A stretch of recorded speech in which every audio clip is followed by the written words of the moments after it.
Hey guys, welcome to question MM353 of the Maths Methods Fortify study guide.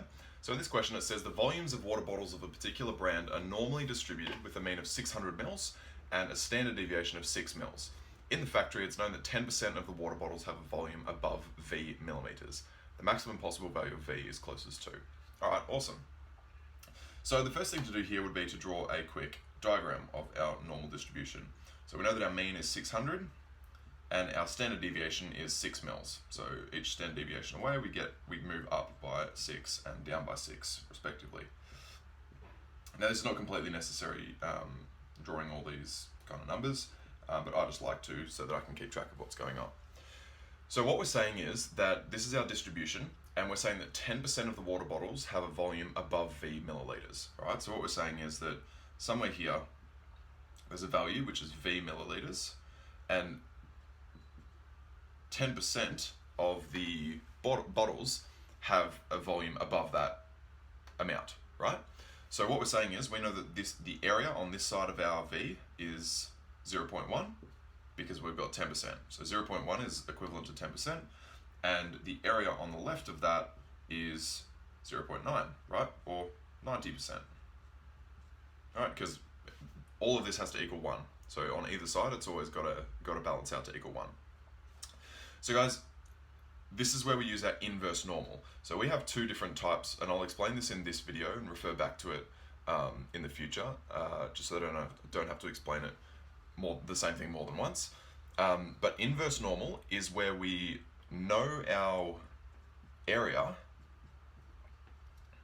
right? So our area in this case is 0.1. So the probability in normal distribution equals our area, right? So the area and the probability is the same. So we know our area or our probability, and we want to find an x value. So we want to find this x value, which is this value here, V, or down here, or down here. It doesn't matter where it is, but we know our area or our probability, and we want to find our x value. Now our other function in our calculator is normal CDF, which is when we know our x value, but we want to find our probability or our area, right? So basically you've just got to determine which two of these you're going to be using with normal distribution, because normal distribution is quite hard to do without your calculator unless they tell you the exact values. So you're going to need to use that every now and then. So inverse normal, you know your area or your probability. Normal CDF, you don't know your area and your probability, but you want to find it, and you know your x value. So that takes us to the next point, which is we know our probability, which means we're going to need to use our inverse normal function. So what you're going to do is you're going to open up your CAS, go into your probability menu. I think it's menu 552, which is inverse normal, or 553 or something like that. You'll find it. Just go menu 55 and then you'll find the inverse normal section there.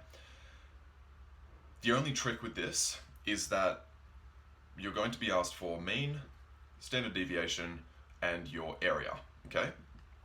So our mean is simple. We know that that's 600. Our standard deviation is pretty simple. We know that that's 6. But our area, whenever you do inverse normal, you always have to take the area to the left of the value that you're looking for, okay? So in this case, our area to the left of our V is 0.9, so we need to input our 0.9 as an area, okay, as opposed to 0.1. So you always just need to take the left area. That's it. So you'll plug these into your inverse normal calculator, and what it will spit out is 607.7 milliliters, which is our V value, right? So that's the value that 10% of bottles have a greater volume than. Now this V should have been down here, but you get the idea. This was just to illustrate the point.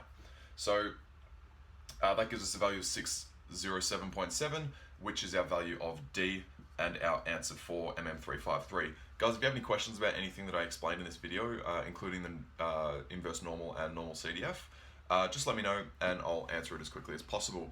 Guys, thank you very much for watching, and I will see you in the next video.